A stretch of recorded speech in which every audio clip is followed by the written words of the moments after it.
তো বন্ধুরা, ভিডিওটি এখান থেকে শুরু করছি।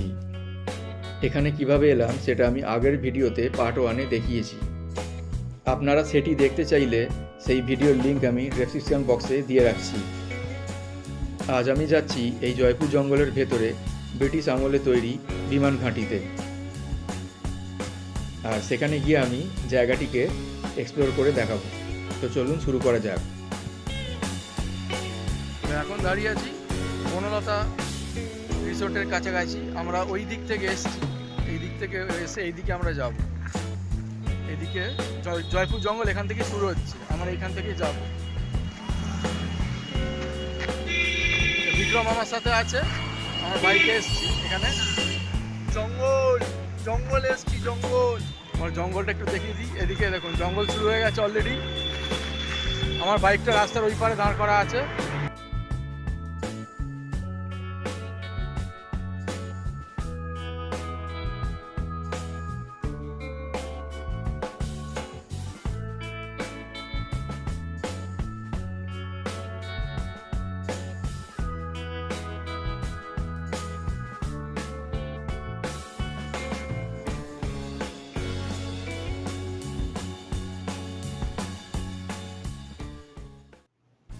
ঘড়িতে এখন দুপুর 1:30, আর আমি অলরেডি বাইক রাইড শুরু করে দিয়েছি।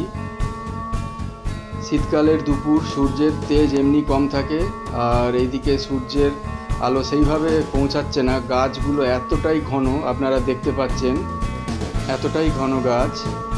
বাইকের ইঞ্জিনের শব্দ আর জঙ্গলের নিস্তব্ধতা, এই সব মিলে যেন এক আলাদাই অনুভূতি দিচ্ছে।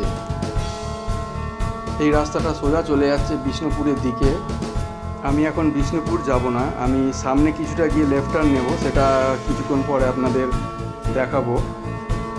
ততক্ষণ আপনাদের সাথে আড্ডা মারতে মারতে এই সুন্দর জঙ্গলের অনুভূতিটা শেয়ার করতে থাকি। আমি এখন যাচ্ছি একটি ঐতিহাসিক স্থানে, যেখানে দ্বিতীয় বিশ্বযুদ্ধের সময় ব্রিটিশদের যুদ্ধবিমান ওঠানামা করত। এই জঙ্গলে ঢোকার মুহূর্তেই মনটা যেন আবেগময় হয়ে গেল। শহরের কোলাহল থেকে হঠাৎ এখানে এসে মনে হয় যেন এক অন্য দুনিয়ায় চলে এসেছি। চারিদিকে শান্তি, শুধু বাইকের আওয়াজ আর পাখির ডাক। এই জঙ্গলে হরিণ আছে শোনা যায়। ভাগ্য ভালো থাকলে হরিণের দল হঠাৎ যদি রাস্তার সামনে এসে দাঁড়ায়, সত্যি কি রোমাঞ্চকর হবে, তাই না? বাইক চালাতে চালাতে মনে হচ্ছে এই জঙ্গলটা আমাকে ডাকছে। প্রকৃতির কাছে আসলে মনটা কেমন শান্ত হয়ে যায়, তাই না? শহরের জীবনে তো সারাদিন ধুলো, ধোঁয়া, ট্রাফিক, কিন্তু এখানে শুধু তাজা তাজা অক্সিজেন। গাছগুলো থেকে যেন প্রাণের স্পন্দন অনুভব করছি। এটা সোজা যাচ্ছে বিষ্ণুপুরের দিকে, কিন্তু আমরা যেহেতু ব্রিটিশ এয়ারফিল্ডের দিকে যাব, তাই বাঁ দিকে নিয়ে নিলাম। শুধু দেখতে থাকো, চারিপাশটা কি অপূর্ব। জয়পুর জঙ্গলটা তো সত্যিই একটা লুকানো স্বর্গ। ঘন শাল গাছের জঙ্গল, উঁচু উঁচু শাল, পলাশ, মহুয়া, নিমের গাছগুলো আকাশ ছুঁয়ে দাঁড়িয়ে আছে। শীতকালে পাতাগুলো একটু শুকনো হয়ে গেছে, কিন্তু তাতেই একটা অন্যরকম সৌন্দর্য। বাইক চালাচ্ছি, তাই হেলমেটের ভিতর দিয়ে ঠান্ডা অনুভব করছি। চারিদিকে গাছের ছায়া, মাঝে মাঝে সূর্যের আলো চোখে পড়ছে। এই অনুভূতিটা বলে বোঝানো যায় না। যারা বাইক লাভার তারা তো বুঝবেই জঙ্গলের মাঝে বাইক চালানোর মজা কাকে বলে। শীতকালে এই দুপুরের মিষ্টি রোদ, ঠান্ডা হাওয়া, জঙ্গলের শান্তি, এখানে এলে মনটা যেন রিচার্জ হয়ে যায়। এখানে এসে মনে হচ্ছে কোনো টেনশন নেই, কোনো চিন্তা নেই, শুধু আমি আর আমার বাইক আর এই অপরূপ সৌন্দর্য প্রকৃতি। মনে হচ্ছে যেন জঙ্গল সাফারি করছি। এখানে স্থানীয় বাসিন্দা সাইকেলে পাতা বেঁধে নিয়ে যাচ্ছে। এই জঙ্গলটা আমাদের পশ্চিমবঙ্গের গর্ব, ঘন, প্রাচীন ও রহস্যময়। এই যে রেল লাইনটি দেখছেন, এর ডান দিকে লাইনটি চলে যাচ্ছে বিরসা মুন্ডা হল্টের দিকে।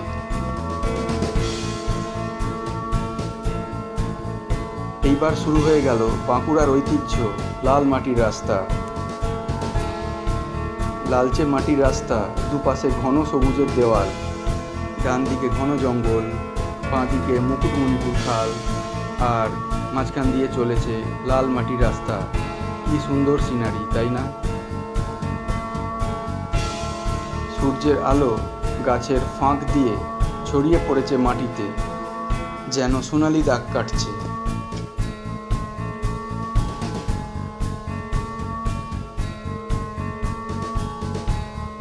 এখানে অনেকেই বেড়াতে আসে, বাইক নিয়ে অনেক যাত্রীরা ফিরছে।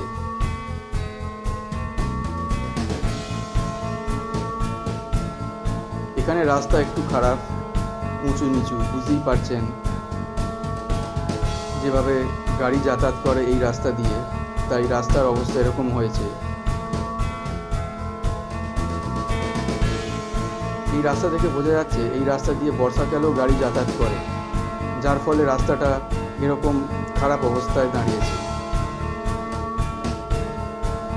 উঁচু নিচু গাড্ডা বুঝে শুনে বাইক চালাতে হচ্ছে আমাকে। ঠিক আছে, জঙ্গলের মধ্যে দিয়ে এরকম অফ রোড করার মজাই আলাদা।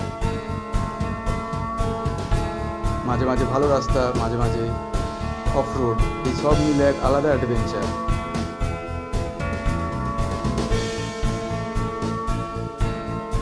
এখানে একটা মোড় পড়বে, এই ছাগলগুলো যেই দিকে যাচ্ছে সেই দিকেই আমরা যাব। আর ওই দিকেই দেখুন কিছু বাইক ওই দিকে যাচ্ছে, আমরা ওই দিকে যাব, ব্রিটিশ এয়ারফিল্ডের দিকে।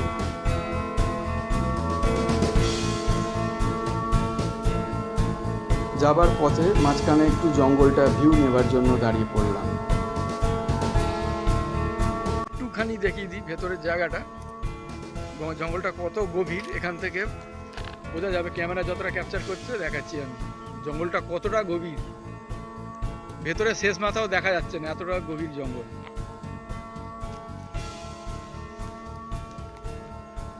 এই হলো জঙ্গলের অবস্থা।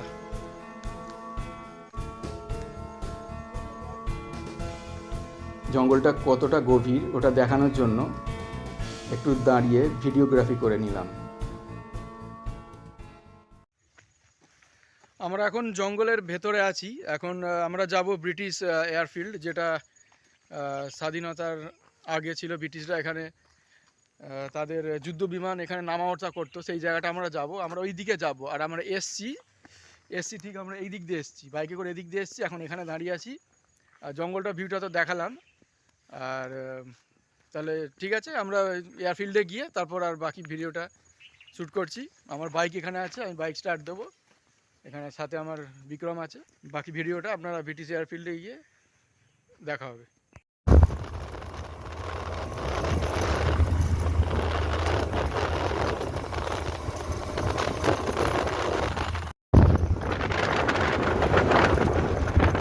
চারিদিকে জঙ্গলটা ভালো করে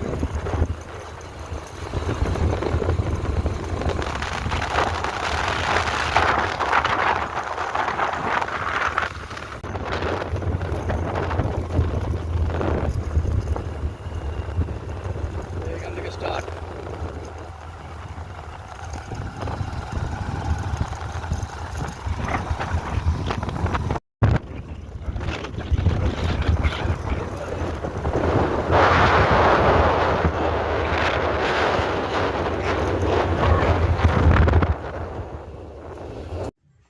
তো আমরা পৌঁছে গেছি সেই ব্রিটিশ এয়ারফিল্ড, যেটা কিছুক্ষণ আগে বলেছিলাম যে আমরা কীভাবে আসছিলাম।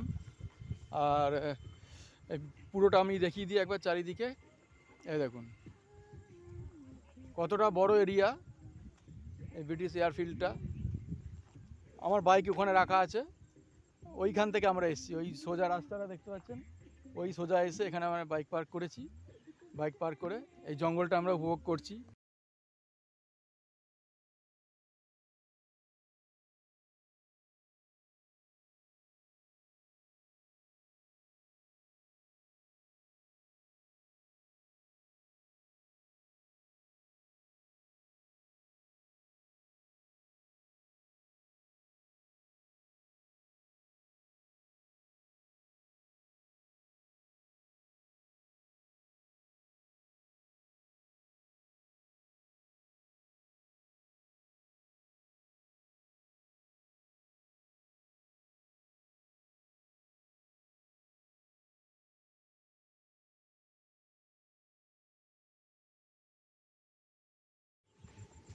জয়পুর জঙ্গলের প্রায় একদম মাঝামাঝি বলতে পারেন, এটা ব্রিটিশ এয়ারফিল্ড।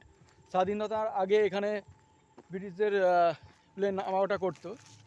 এখানে জঙ্গলটা কত গভীর আপনাদের একটু দেখাই।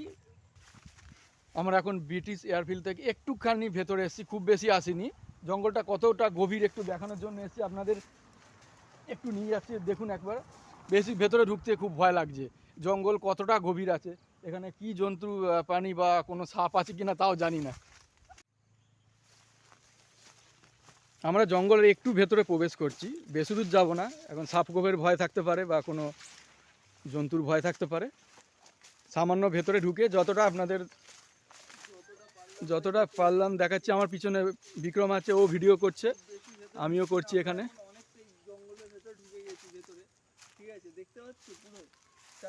যেখানে বিক্রমে ও ভিডিও বানাচ্ছে, আমিও ভিডিও বানাচ্ছি। এখানে একটা ছোট্ট একটা কি বলে ওয়াচ টাওয়ার মতো আছে, ওয়াচ টাওয়ার, এটা ছোট্ট একটা ভাঙা ওয়াচ টাওয়ার আছে। আমরা এখন মোটামুটি জঙ্গলের ভেতর ঢুকে গেছি, ঠিক আছে, অনেকটাই ভেতরে ঢুকেছি।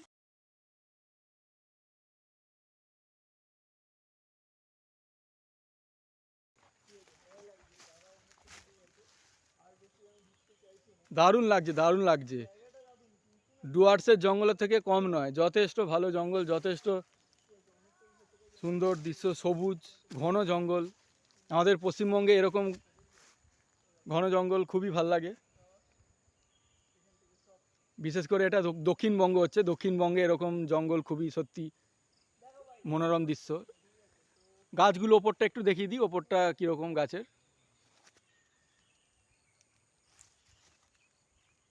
তো আমরা মোটামুটি জঙ্গলের অনেকটাই ভেতরে চলে এসেছি, ঠিক আছে। এই যে ওয়াচ টাওয়ারটা দেখতে পাচ্ছি, এবার বেশি ভেতরে ঢুকবো না, কারণ কি সেটা আবার চিতা বাজাতে কামড়ে দেবে, তো ওই জন্য একটু ভয়টা লাগছে। আর সাপটা বেরো ভয় আছে, আর বেশি ভেতরে ঢুকছি না। এই যে জঙ্গল জঙ্গল জঙ্গল দাঁড়াটা ঢুকে গেছে ভেতরে, আমি আর বেশি জঙ্গলের সাউন্ডটা না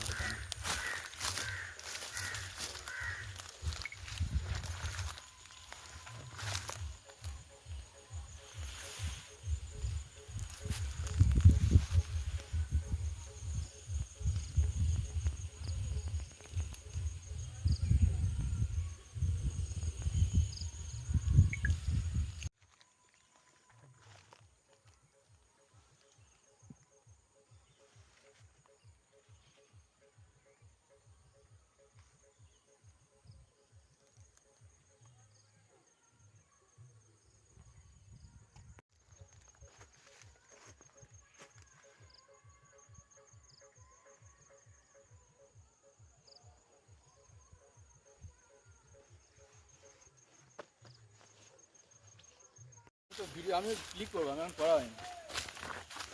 ছড়াটা ভাবতে দে, তারপর আমি তো ভিডিওতে বানাবো তো ছড়াটা। বলো। দাঁড়া ভাবতে দে কি বলা যায়। এটা কি জানো, বাঁকুড়া জয়পুর, এটা হলো বাঁকুড়া জয়পুর জঙ্গল। আমরা অনেক গভীরে ঢুকেছি, ভয় নেই, কারণ ভগবান করবে আমাদের মঙ্গল। বাঁকুড়ার জঙ্গলে ঢুকে, ঠিক আছে, একটা খুব সুন্দর আবৃত্তি।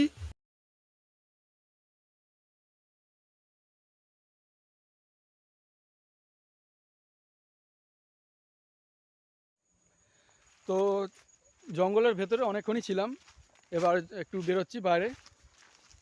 বেশি দূর যায়নি, একটু সাপের ভয় থাকে। আপনারা জঙ্গলের নিচটা দেখেছেন ভালো করেই, খুবই ঘন জঙ্গল। একটু ভেতরে গেছিলাম, ছবি তোলার জন্য ভেতরে গেছিলাম। বাইরেটা বেরোচ্ছি, আমার বাইক নেব, বাইক নিয়ে আবার অন্য জায়গায় যাব, সেখানকার ভিডিও দেখবেন আপনারা, ভালো ভালো ছবিও দেখবেন। আমার প্রথম ভ্লগ, আপনারা কেমন লাগছে একটু জানাবেন। আমি কি বলবো, সবই আপনাদের ভালোবাসার ওপর নির্ভর করছে। আমার নতুন চ্যানেল, যদি পছন্দ লাগে সাবস্ক্রাইব করবেন, লাইক শেয়ার করবেন যদি ভালো লাগে। কেমন ভিডিও বানাচ্ছি আপনারা জানাবেন আমাকে, তাহলে আমি আগামী ভিডিওতে যাতে ভালোভাবে ভিডিও বানাতে পারি আমি করব, ঠিক আছে। তো চলুন আমি বেরোচ্ছি, জঙ্গলটা একবার আমি ভালো করে দেখিয়ে দিচ্ছি আপনাদের। এইখানে দেখুন একটা ওয়াচ টাওয়ার আছে, আর এই ভেতরে সেই জঙ্গল। আরেকবার দেখিয়ে দিয়ে আমি এবার বেরোচ্ছি।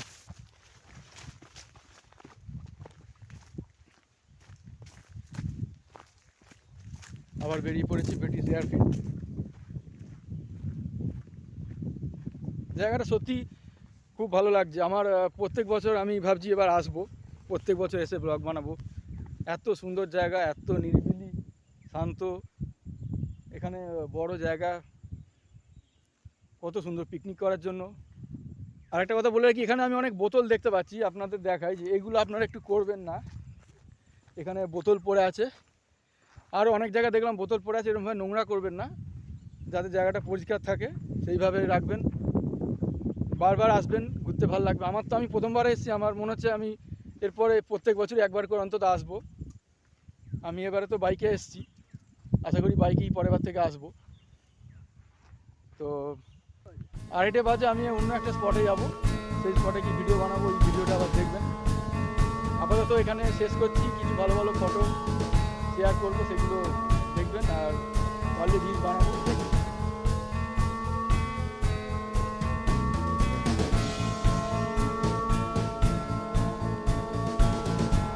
এই পরিত্যক্ত এয়ারফিল্ডের অ্যাকচুয়াল নাম পিয়ারডোবা এয়ারফিল্ড।